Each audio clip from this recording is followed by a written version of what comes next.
Welcome back to another episode of On the Air, a podcast brought to you by Stonewater. On the Air brings together key industry figures, colleagues and customers to explore the latest insight and stories.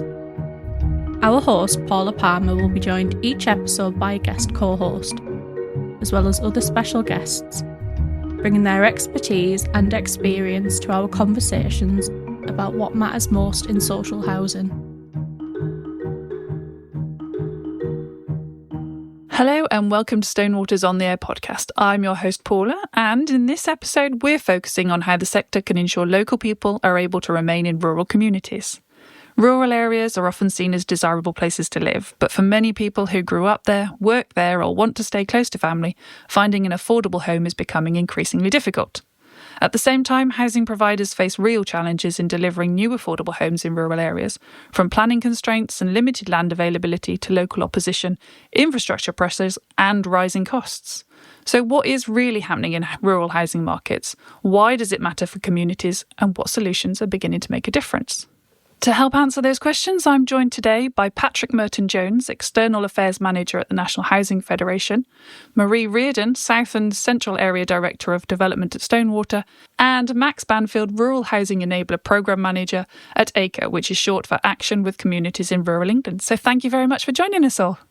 Thank you. Thank you.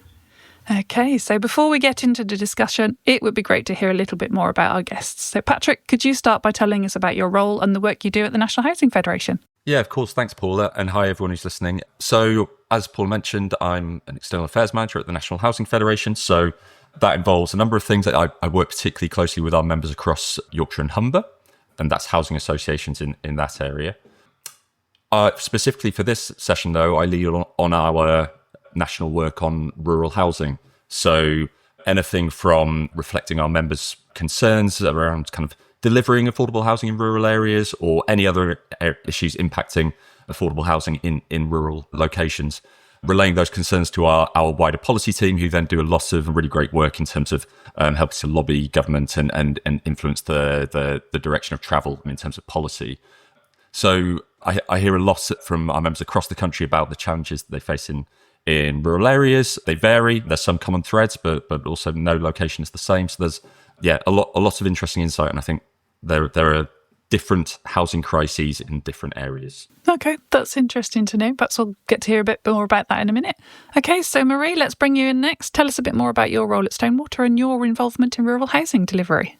Yeah, thanks, Paula. So I'm Director of Development South and Central at Stonewater. So I lead the regional teams that are responsible for delivering the new affordable homes across what's quite a large and diverse geographical area. So I cover from East Sussex all the way across to East Devon and then up to Northamptonshire. And rural housing is a significant part of what we do at Stonewater. We're one of the country's largest providers of affordable rural housing.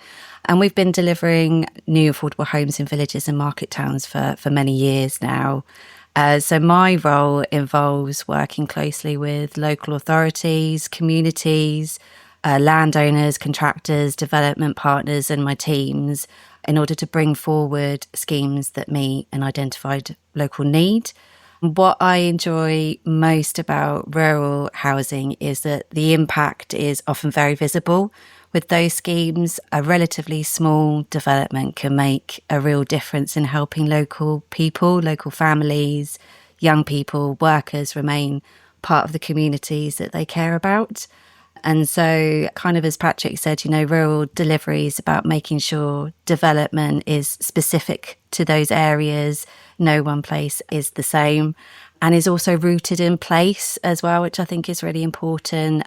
So ensuring that character and those pressures and needs are really addressed in that housing delivery. Okay, great. And some of your passion for your role coming through there, Marie. That's great. So Max, complete the introductions for us, please. What does your role involve and how does ACRE support affordable housing in rural communities? Okay, yes, thanks, Paula. So I'm the Programme Manager for the DEFRA-funded Rural Housing Enabler Programme, which is a national programme that essentially funds rural housing enablers in 35 counties. And I suppose a bit more about them. They are honest brokers that will engage with rural communities and enable them to build small sites of affordable and social homes within their communities, working with them to bring in housing associations, registered providers, liaise with planning, and generally help with the design and build of those homes. Thanks, Max. I'm glad you opened with that. I was going to ask what a rural housing enabler does, so that's brilliant. Thank you. So let's begin by looking at why this issue matters so much, because it's far more than simply building homes. So, Patrick, from a national perspective, why has rural housing become such an important challenge for the sector? So there are many factors that influence the challenge, why it is so challenging for building in rural areas. So in particular, as with many aspects of life, it's the financial side of things. There are lots of challenges when it comes to building affordable homes anywhere when it comes to cost. And there's a long process to work through that adds in different costs at different areas. And I think that is particularly prevalent in some of the smaller sites that you see being delivered and in rural areas, because there are challenges when it comes to stacking up the viability side for organisations against the amount of cost that it takes to deliver a relatively small number of homes. And if you think about that in relation to a larger site that might deliver a lot more affordable homes in the same amount of time, people kind of weighing up the costs and benefits. We know that there's issues with capacity in the planning system. So we did some research, or commissioned some research from UCL a couple of years ago, which was particularly focusing on rural exception sites delivery, which I know we'll talk a little bit about later as well. But that's identified that over 80% of local planning authorities reported staff vacancies in their planning departments, and obviously budgetary pressures as well. So there's planning departments are trying to do a lot with kind of limited capacity. Price of land, I know, is a huge factor often in rural areas as well, and perhaps Marie, Max might be able to talk to that a little bit more. But I know that there's the amount that landowners can expect to charge for a plot of land, it can be very high, and obviously again one of those additional costs that people have to think about. So yeah, I think those are some of the challenges. In terms of kind of local support, we've done polling over the last few years around kind of people's attitude to affordable housing across the country, whether it's rural or urban areas, and you're definitely seeing a shift towards people being more in favour of affordable homes being built in their areas. But understandably, people do have concerns around how it might impact on the area that they live in, how it influences the local character, that kind of thing. So those are all things that kind of really need to be addressed through the planning system, I guess. Okay, thanks. Marie, I know our listeners are only getting the audio of this, but I can see you nodding your head quite a lot there. So, do you want to give us perhaps something from Stonewater's perspective and how that national picture translates for what you're seeing in your day-to-day job? Yeah, definitely. I think we do regularly see sort of villages where young adults have grown up locally but can't afford to rent or buy a home in that community, where they work and where their support networks are. I think there is that challenge as well, definitely on the viability grounds that Patrick has talked about. You don't often get the economies of scale on what tend to be much smaller schemes that you're developing in rural areas. The land value issue is a big one. It's a big consideration. I think particularly when you start to drill into the detail around ground conditions, has a huge impact on the overall cost viability of a scheme that isn't necessarily always taken on board by landowners. And then I think also there is that challenge for rural communities around the fact that it's not just about housing, is it? It's about the local amenities, being able to serve their communities, schools being able to remain viable, having employers able to recruit staff locally as well. And then also there's that piece around, I guess, like older residents as well, being able to have their family close by, and villages being able to have that sort of like that healthy mix of people, ages and lifestyles. And I think also recognising that affordability isn't just about like the rents that we're setting on homes. I think rural areas do tend to be some of the most expensive areas that we're building in, but it's also about those running costs of homes as well. It's about, energy costs, transport costs tend to be higher in rural areas as well. And it's trying to help customers with that day-to-day living so that homes are genuinely affordable so that they can stay in there long-term for as long as they want to. Brilliant. I mean, I work in this sector and it still staggers me, the level of detail and thought that goes into the homes we're building and the services we provide. We're definitely not like a basic landlord service, are we? Very impressed with everything that goes into it, affordability, the where, the why, the community. So Max, when you're working with rural communities, does that sense of housing being tied to the future of the whole community come through strongly as well? I think that's something that has to be communicated often to communities. I think it's something when rural housing enablers will approach communities, their first thoughts may be ones of anxiety. As Patrick mentioned, how is this going to affect the area? Is it going to spoil the natural beauty of where they live? But actually, absolutely, that is the case. It's essentially, we need new homes to be put into villages in order for villages to survive, in order for crucial services to be kept going, for businesses to be kept alive. So that sense, I would say, is not inherently there, but it's something that we certainly are pushing to bring to communities wherever we work. So we've talked about why rural housing matters, but let's move on to why delivering it can be so difficult in practice. I think we've sort of started to touch on that. So Marie, Stonewater has delivered thousands of affordable homes in rural communities across the country. From a delivery perspective, though, what are the biggest challenges in creating homes that meet local need but remain affordable for customers over the long term? Yeah, so I think rural schemes can be some of the most rewarding projects that we deliver, but they are often the most challenging at the same time. I think we've touched on it, but I mean, land availability in itself is a major issue, as well as sort of the value of land too. I think suitable sites can be difficult to identify and then bring forward, particularly in the smaller villages. I think we've touched on it in terms of planning can be more complex because there is often that need to balance the housing delivery alongside things like impact on landscape, environment, and also the infrastructure considerations, because rural areas tend to sort of, be on the back foot in terms of those infrastructure provisions. Viability, like we've said, is a real challenge. Construction costs over the last few years have just continued to rise. Inflation's been a real issue. Being able to secure funding at reasonable levels has been difficult as well, particularly for the challenges in delivery around rural housing. And I think that's why innovation is so important when we look at rural housing delivery, different ways of designing homes, as well as actually sort of how we construct them on site so that affordability sort of remains long term, not just for the customer, but also for Stonewater and other providers. We need to consider that long term management and maintenance, because where we can reduce costs long term for us, our customers get that added benefit as well long term. I think we also have to be realistic about the additional time and complexity that's involved in rural schemes.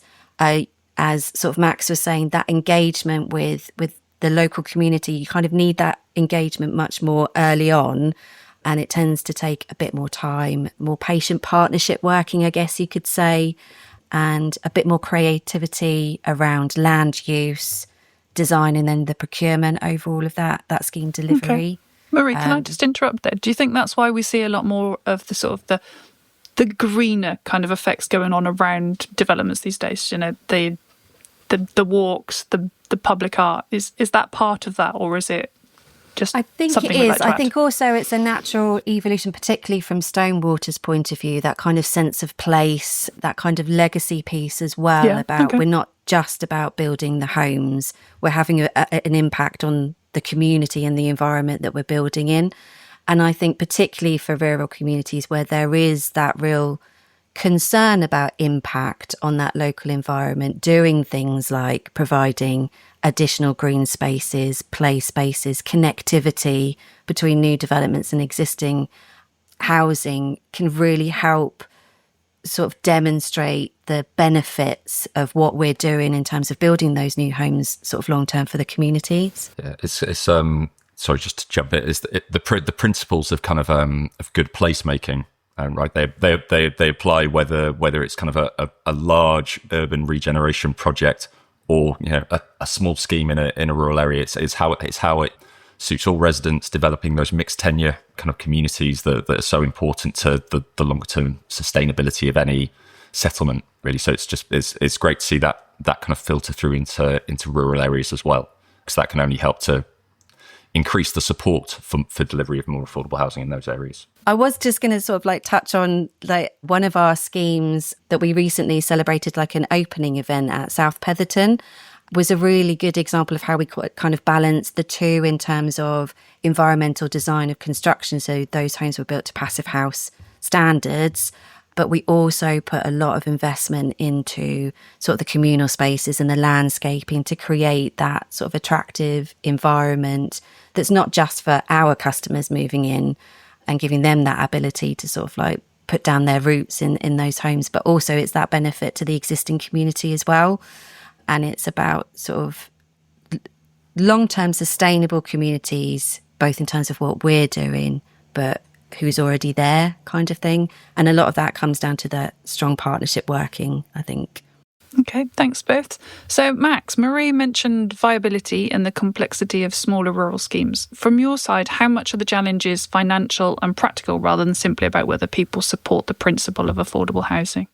I mean, it's very much all of those elements combined. I did one thing I felt was very interesting about the viability side of it. Although, yes, the initial costs when planning and developing these sites are higher than in schemes. There was some very interesting research recently produced by English Rural that showed that although the initial costs may be higher, actually long-term management costs of rural sites do tend to be lower than in urban sites. Houses tend to be empty for a shorter amount of time and there tend to be fewer complaints.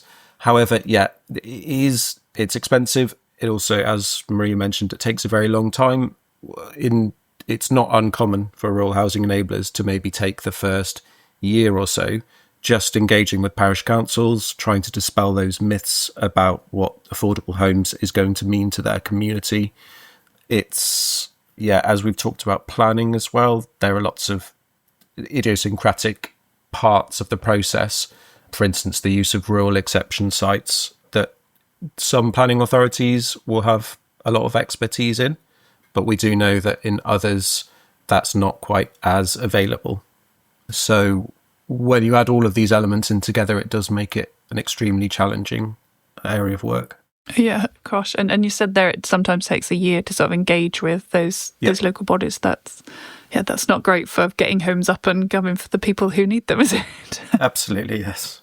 I don't think it's unusual, actually, if you talk to people involved in rural housing delivery, for them to come up with timescales like 5-10 years from identifying a site to actually being able to move people in, because it can just take so long to move from, oh, there's a site we can build on, to actually getting everybody on board, moving through that planning process, and then actually build it out and occupy homes. Gosh, that is a challenge. Yeah. I get invited out to these scheme openings every now and then, and it's always really amazing to see the positivity and how happy the community are that scheme's finally been delivered. But yeah, those kind of timescales that you talk about are not uncommon at all. And obviously over that period of time, the housing need in that area might well have changed. So it, most likely it's been compounded, and there is a greater need for affordable housing. The people who needed the housing when that initial housing needs assessment have probably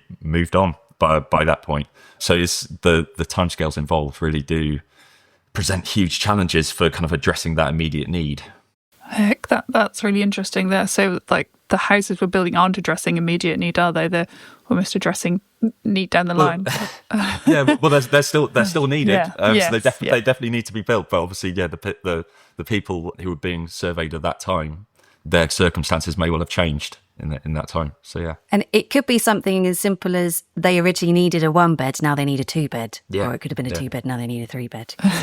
Circumstances change, but I think that comes back to that creativity around design and how you're actually planning out that development, so that yes, absolutely, at the point you're going in for planning, you can demonstrate it's meeting local need, but it has that potential to flex, so that as people's needs change, households change, it can still meet that need at that point in time that it is completed. Brilliant.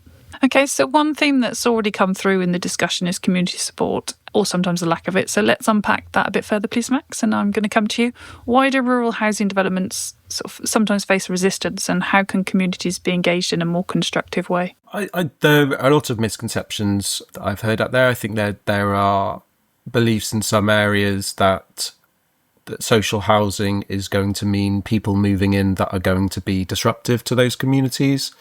I've personally had conversations where people have felt that building those homes is going to mean they're going to be snapped up as second homes or Airbnbs, which is obviously not possible in that process.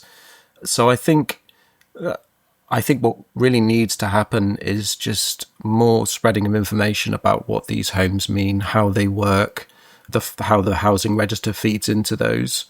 And I think also what's needed and what we've found in the programme, and luckily we have the benefit of being a national programme and having 35 individual organisations with rural housing enablers being able to share good practice and knowledge.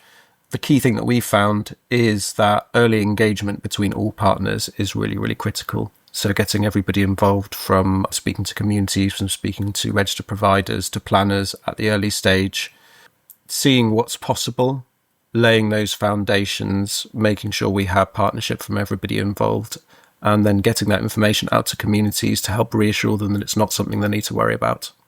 Great. Yeah, we were all nodding on that one about the misconceptions. So it's clearly not sort of a small issue, is it? But definitely one that needs to be addressed. So, Patrick, you mentioned in your briefing about local opposition can sometimes mean people worrying about new homes won't meet local need. But how are we going to start to address that? We've talked a lot about kind of engagement with the local community, and that's obviously one really key part of it. But there's that thing about building that support network and those alliances in your local area. So there's obviously lots of parties that have an influence on the delivery of new homes. That local strategy and approach is only going to grow under if you're looking at the direction of travel under our new Prime Minister. He's clearly very in favour of greater devolution, which it means that building that kind of support within your local area is going to be increasingly key. So we commissioned some research last year, I think it was, into how devolution has worked in practice for delivering rural affordable housing in some of those areas that have already kind of embarked on the process, and different places in the country are at different stages of that. One of the key common threads for those areas that have done it well is that they have really built those networks. They've built strong partnerships between housing associations, the combined authorities, parish councils, the rural housing enablers in the area. So I think it's something that anyone who's working and delivering affordable housing in rural areas, they really need to make sure that they are building that network in their area, because it's been shown to bear fruit in areas like North Yorkshire, for example, which has done really, really great work in terms of delivering in rural areas in those for affordable housing there. So yeah, I think that's kind of probably the key thing from me, I would say. Okay, lots of partnership working. Marie, do you think we're sort of working quite closely on those sorts of relationship buildings with in the areas that we operate? Yeah, we do our best to do that. We attend forums, we reach out to our local MPs, we try and demonstrate the work that we've done previously, so we can give those examples to show, well, these homes were actually occupied by local people. This person works in the local shop. It's 3 generations of the same family now get to live together. It's those kinds of stories that we get to share, and sharing best practice, I think, as well across the sector, to being more collaborative with partners and just trying to bring everybody on board and listen to everybody's concerns. Because I think my experience is most communities do care deeply about their villages and their towns and the area that they live in and want the best for them. I think sometimes people will hear things that aren't necessarily the reality and will get concerned about it, and they will have examples of, well, a friend of mine who lived in a village over there, this happened, and they think that is what will always happen.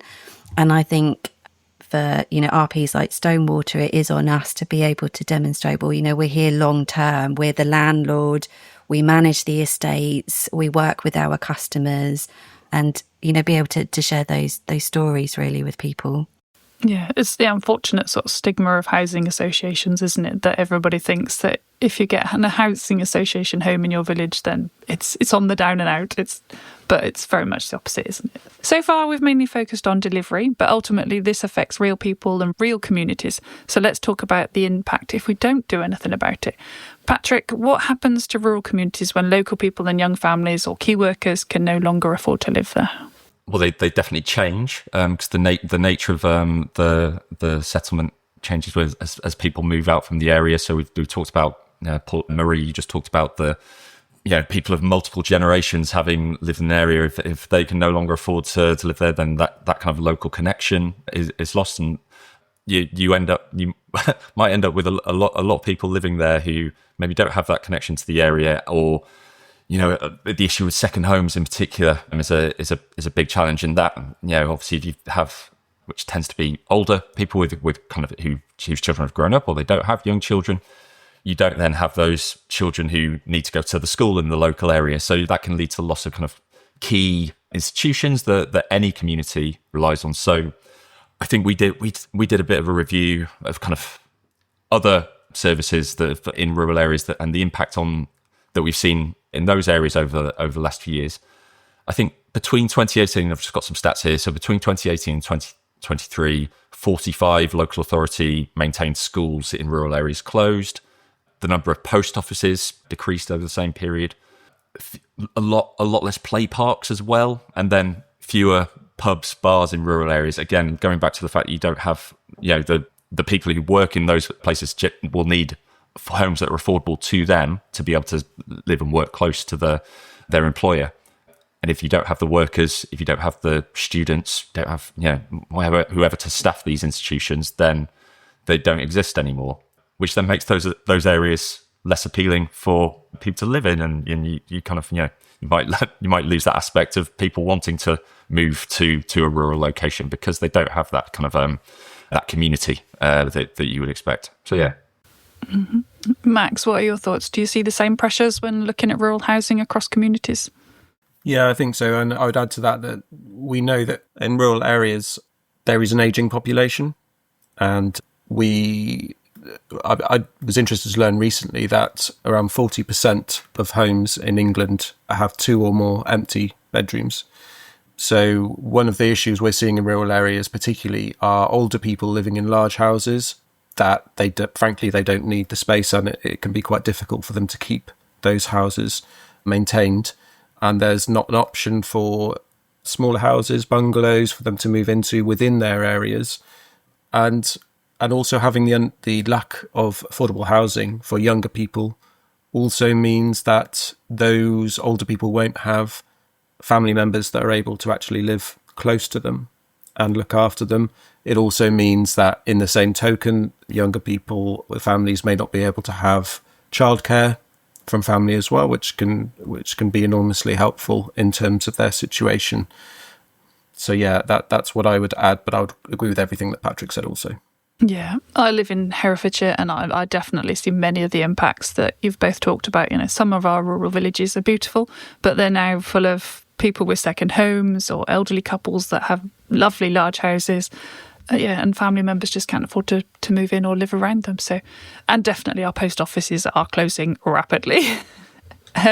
So, Marie, how can we shape the types of homes that Stonewater looks to deliver in rural areas, and how can we help to combat some of those impacts? Yeah, so we always want the homes that we deliver to reflect that local housing need. So it does mean, as we've said already, that there isn't a one-size-fits-all approach to rural housing delivery. So some communities will need the family homes, some will need the smaller homes, as Max was saying about, doing some downsizing. And I think where we have had those schemes where we've been able to do that and help those older people move out of their larger properties, it not only frees up that family home for somebody else, but it also brings the added benefits to those older residents too, that they've got a smaller home that they can manage better. In some respects, it has, real benefits health-wise as well, not just in terms of their housing. And I think we also work really hard to ensure that we're providing those different tenure options as well, so we're able to help a broader range of customers in their rural community. So with shared ownership as well, that we're still giving young people an opportunity to get on the housing ladder, or those people that have suffered a relationship breakdown, they don't miss out on the fact that they were homeowners. They can still have that opportunity and still be able to provide housing for their families.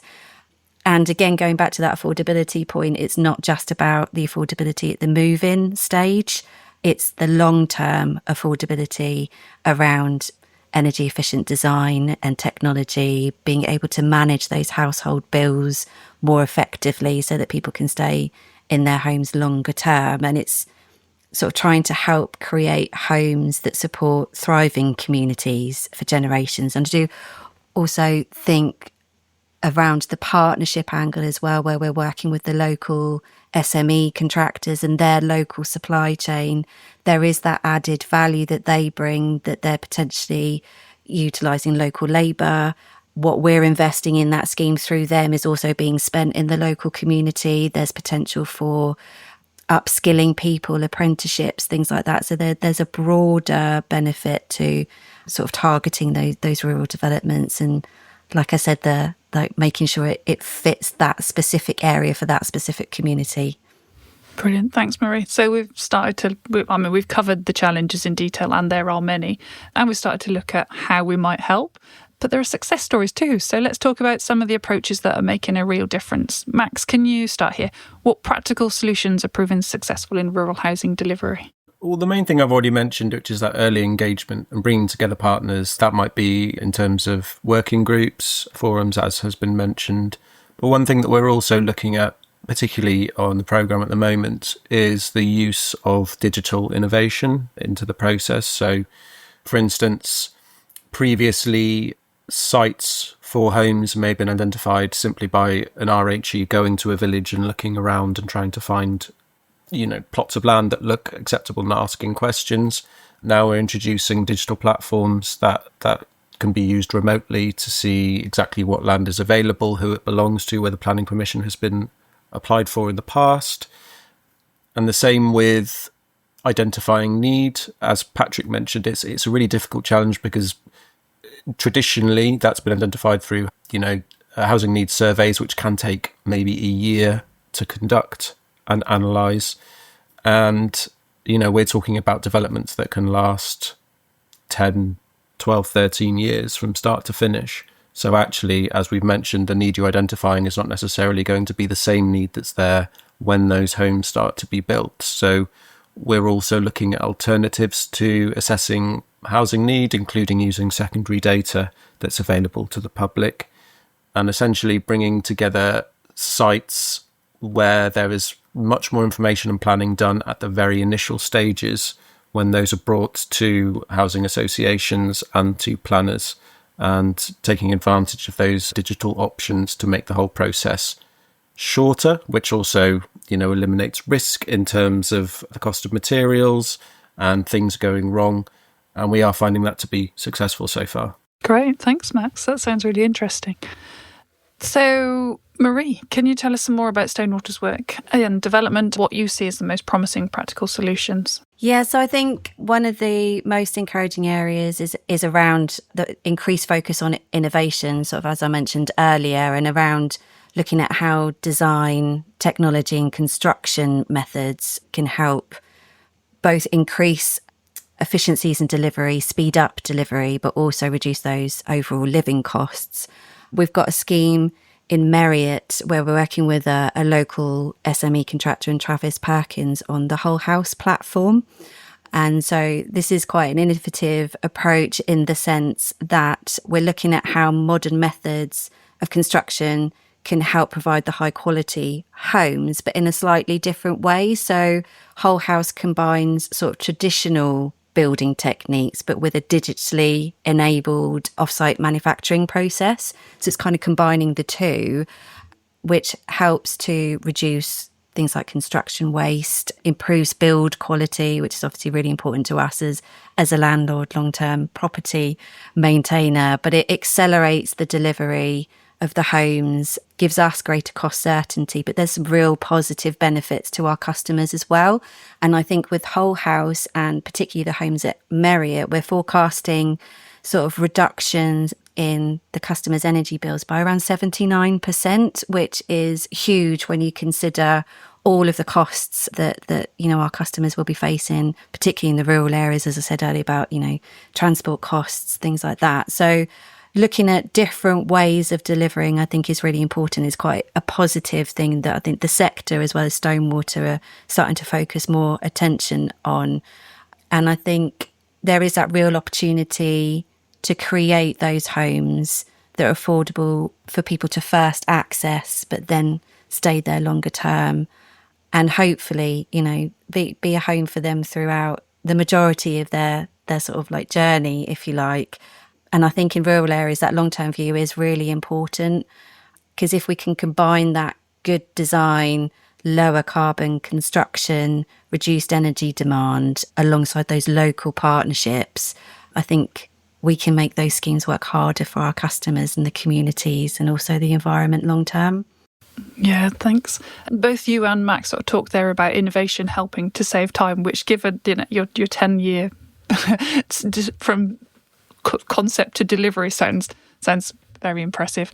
And then the other thing I just want to note is that, I think the perception of social housing is that it's just cheap development, basic boxes. But everything that we see coming out now and what you talk about, Marie, it's nothing like, is it? They're very desirable, very energy efficient, cost effective houses to run and would be desirable on any market. Yeah, absolutely. And that is a real sort of key driver, I think, for Stonewater, is that we're building homes that we would be proud to live in, that we're proud to let and sell to our customers, that we hope, the local communities are proud of as well. And we do see that feedback at open events where people are like, oh, isn't it lovely? It's like, yes, we think so. But it is really important. And it's around, our customers also having that pride in their home and that sense of place, which is so important to all of us, I think. I think the way that the housing association sector have approached quality challenges across the board over the past sort of five years or so is a real kind of success story. There has been a significant increase in the amount of investment going into existing homes, but also in the design of new homes as well, to ensure that they are more kind of energy efficient, and you have much more greatly reduced issues with the likes of damp and mold and so on. Overheating is kind of the next big issue. Well, it's not the next big issue. It's an issue now. We're recording this in August. It's got slightly cooler, but it's been very hot. So I think the approach that the sector have made to improving the quality and the comfort of their homes over the last year is really good, and we've got some great statistics that I don't have to hand in terms of how that compares to the private rented sector, for example. So I think that work that housing associations like Stonewater have been doing over the last few years in terms of their existing homes as well as the new homes is really impressive. Yeah, thanks, Patrick. And what about the other kinds of solutions that Marie spoke about? Do they sit within the wider sector picture as well? So yeah, certainly in terms of the fuel costs, they're only going up, aren't they? Particularly given the kind of the current global climate. So I think that investment in kind of more energy efficient homes, whether that's, the types of insulation you're using, but also, installing heat pumps and other kind of more energy efficient kind of solutions. It's really important. I've been to quite a few sites where, you have those kinds of reductions in energy bills that Marie's talked about there, which are really, really kind of really impressive and obviously make a huge impact to people's daily lives. It's a huge issue for a lot of rural communities, but for kind of off-grid homes at the moment, and the cost of heating oil is just like, it far outstrips anyone else, other rising energy costs, and they're kind of going up at a super high rate. So I think that's kind of really key. I mean, just going back to that kind of collaboration piece and the kind of approaches to delivering new homes. I mentioned the rural exception sites side of things, I think at the start. These are really, really great solutions to delivering more affordable homes on top of the kind of existing local plans. But they do require a lot of engagement with all parties, and that support of that kind of strong rural housing enabler network, that local direction and leadership from kind of political figures as well is really important. So there are kind of existing policies out there which we feel are kind of underutilized. I think when we did that research a couple of years ago, we identified that we maybe could have built about 3,000 additional affordable homes in rural areas over the period that the research looked at, and that weren't built because we weren't making full use of that policy. So there are kind of existing policies that could be better utilised as well, I think. Okay, thank you very much. Okay, so as we begin to wrap up, I'd like to spend some time looking ahead and exploring where the sector goes from here. So Marie, what needs to happen next if we're going to unlock more rural housing and make those homes genuinely affordable for customers to live in? So I think if we're serious about delivering more affordable homes in rural communities, we need to recognise that rural delivery can't be treated in exactly the same way as larger urban programmes. And I think the Social and Affordable Homes programme is a key opportunity to do that. Homes England has recognised sort of rural and community-led housing, which is really positive in terms of, being part of that funding package. But I think that needs to translate into funding decisions that reflect that reality of the smaller rural schemes. So as we've discussed, higher costs, limited land, complexities around planning and the economies of scale. And then alongside that, we need to continue embracing innovation, as we've discussed, because, rural communities really benefit from those low carbon technologies for the cheaper running costs, but also supporting more local SME contractors and local supply chains. And that is not only about delivery capacity, but it's also about that social value as well. So local contractors generally understand the area really well, the community and the practical challenges that come with delivery of those sites. So involving them, we can obviously help retain the spend locally, investment locally, strengthen skills. And then that partnership working has to stay top of the list. It really is critical. I think best rural developments do happen when everybody is working together. So councils, housing providers, communities, landowners, Homes England, contractors, everybody is aligned around sort of those same outcomes, that homes that meet the local need now and in the future, but also remain affordable to live in long term. And so I think if we can achieve those things, then we can deliver sort of more homes, help ensure rural communities remain vibrant, places where people can continue to live and thrive and want to live. And so for me, I think treating rural housing not as a niche issue, but as part of those mainstream conversations about growth, sustainability, health care, employment and sort of community resilience as well, and seeing it as part of the overall programme of housing delivery. And I think when we view it through that wider lens, the case for investment and partnership becomes even stronger, because, talking about rural housing isn't just about talking about meeting housing need. It's about protecting those long-term sort of rural communities, really. Thanks, Marie. And I love the part there that you said about using local contractors. And it's not just about keeping the money in the area, but about using their expertise and their knowledge of the area to get the work done. That's brilliant. Patrick, there was lots of nodding from you there as well. So, yeah, tell us more about the sort of the national policy perspective and what changes might make the biggest difference. Yeah, I'll bow to Marie's experience on the practical side of things, but I think from a kind of a policy perspective, there's a political perspective as well. There's a few things that we think need to happen. So Marie touched on the Social and Affordable Homes programme, incredible package of funding announced last year, 39 billion. It's kind of everything and more probably that the sector was asking for. What needs to happen now is that funding needs to get out to people so that they can use it to start delivering homes across the country. So that's kind of really key. Further delay to that, obviously, then leads to increased delays in pipelines. You might lose kind of contractors who are kind of ready to get going now on sites and that kind of thing. So that's kind of really important. There was a proposal in the National Planning Policy Framework legislation around Section 106 delivery, so on medium sites, and basically a proposal that would allow developers to, instead of delivering the affordable home segment on those sites, they pay a cash sum in lieu to the local authority. We've We looked into that a bit earlier this year. Basically would lead to a significant reduction in the amount of affordable homes being delivered in rural areas. So that's an amendment that we think would not be a positive when it comes to addressing the need that we've talked about a lot here. So we're kind of really urging ministers to kind of rethink that and kind of look at that again to help protect that pipeline of rural affordable homes.